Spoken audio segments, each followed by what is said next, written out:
उमरगा शहराच्या विकासासाठी शिवसेना काँग्रेस आघाडीचा मी पालकमंत्री म्हणून पाठीशी. पालकमंत्री प्रताप सरनाईक. उमरगा नगर परिषद निवडणुकीतील शिवसेना काँग्रेस नगराध्यक्ष पदाचे उमेदवार किरण गायकवाड व सदस्यांच्या आयोजित प्रचारार्थ शुक्रवारी दिनांक 28 नोव्हेंबर रोजी धाराशिव जिल्ह्याचे पालकमंत्री तथा परिवहन मंत्री बोलत होते की मी या सभेला येण्यापूर्वी मला काही पत्रकारांचे फोन आले व त्यांनी विचारले की उमरगा येथे शिवसेना काँग्रेस यांची आघाडी झाली असून राज्यात ही पहिलीच आघाडी आहे. यावर मी म्हणालो की उमरगा शहराच्या विकासासाठी शिवसेना काँग्रेस आघाडीचा मी पालकमंत्री म्हणून पाठीशी आहे, यामध्ये काही गैरसमज नसावे. यावेळी माजी खासदार प्राध्यापक रवींद्र गायकवाड, शिवसेना उपनेते राजन साळवी, भगवान देवकटे, माजी आमदार ज्ञानराज चौगुले, ज्येष्ठ नेते जितेंद्र शिंदे, बाजीराव चव्हाण, युवक काँग्रेसचे जिल्हाध्यक्ष अश्लेष मोरे, सिद्धामप्पा चिंचोळे, बळीराम सुरवसे, मधुकर यादव, अर्जुन बिराजदार, विजय दळगडे यांच्यासह नगरसेवक पदाचे सदस्य उपस्थित होते. सूर्या मराठी न्यूज साठी ऋषिकेश सुरवसे, उमरगा, धाराशिव. सांगू इच्छितो ज्या पद्धतीने मागच्या या 2.5 वर्षाच्या कालखंडात नामदार, माजी मंत्री, मुख्यमंत्री एकनाथ शिंदे साहेब यांच्या आशीर्वादाने, रवी सरांच्या मार्गदर्शनाखाली प्रतापजी सरनाईक साहेब यांच्या सहकार्याने काम करत असताना या शहराच्या सर्वांगीण विकासासाठी जेवढा म्हणून निधी आपल्याला अतिरिक्त मागवून घेता येतो तेवढा जिल्ह्यातील सर्वाधिक जास्त निधी आपण या शहराच्या विकासासाठी उपलब्ध करून घेतला. त्याची बरीचशी कामं चालू आहेत, मी त्याचा उल्लेख सुद्धा करणार नाही.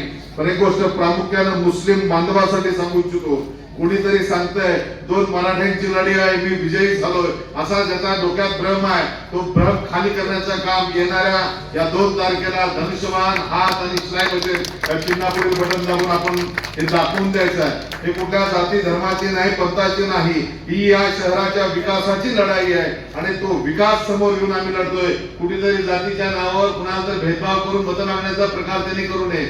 होय, आम्ही शिवसेनेच्या असताना सुद्धा या ठिकाणी ईदगाह मैदान आहे, जिल्ह्यात कुठे एवढा निधी प्राप्त झाला नाही.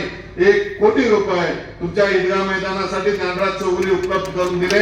त्या बांधवांना सांगू इच्छितो, तुमच्या स्मशानभूमीचा प्रश्न ज्या पद्धतीने हिंदू स्मशानभूमीचा प्रश्न मिटलेला आहे, बाजूला दुसरी भादेवलीच्या रोडला होते, अतिरिक्त वाढलेल्या शहराच्या बाजूला सुद्धा त्या स्मशानभूमी होतील.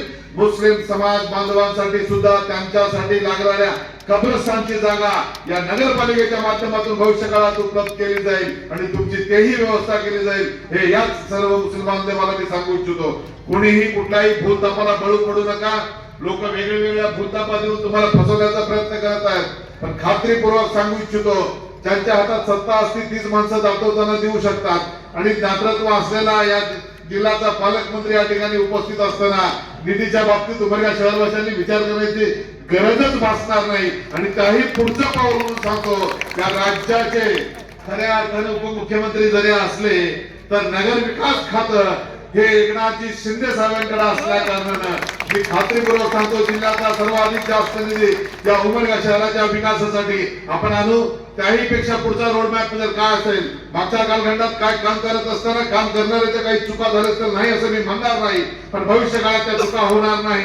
त्यासाठी मी कालच पत्रकारांना सांगितलं, दर 6 महिन्यांना पत्रकारांच्या माध्यमातून या शहरातल्या ज्या काही अडचणी असतील त्या त्यांच्यामधून घेतल्या जातील, त्या सोडवल्या जातील. एवढंच नाही,